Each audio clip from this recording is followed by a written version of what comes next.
I started fencing just because it was an opportunity at my elementary school and it seemed kind of different and it was an excuse to get out of gym. I wanted to keep going because it was a lot of fun and my parents said that I could if I wanted to, and I went and tried it, and it was something that kind of just stuck.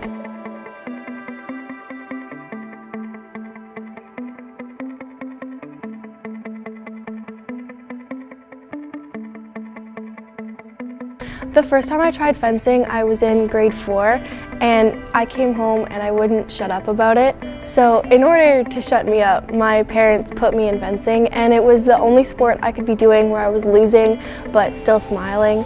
And it grew on me so much, and it became something that I loved and something that I was passionate about. It was a mix of the people, the coaches, and just the fun of it. It was so different for me, and that's what made it special. My first Pan American experience, I was super nervous. So that experience was more about experiencing being an athlete, and then the second time I went to Pan Ams, it was more about being an actual fencer, because it was my last year in my age category, so I knew that I completely had the potential to win the gold medal.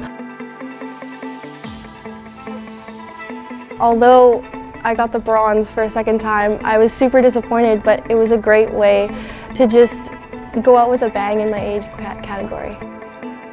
So when I was recruited onto the Ryerson team, I was super excited because, you know, fencing isn't a huge thing in Canada, but Ryerson really takes their fencing seriously.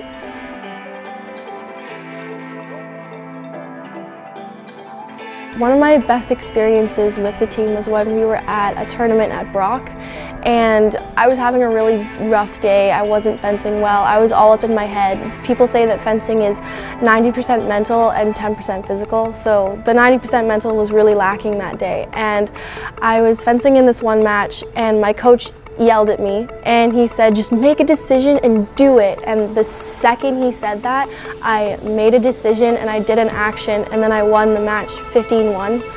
So that was a big turning point for me in terms of, you know, really picking back up fencing and fencing for the Ryerson team. Everyone congratulated me and everything. It was a great day.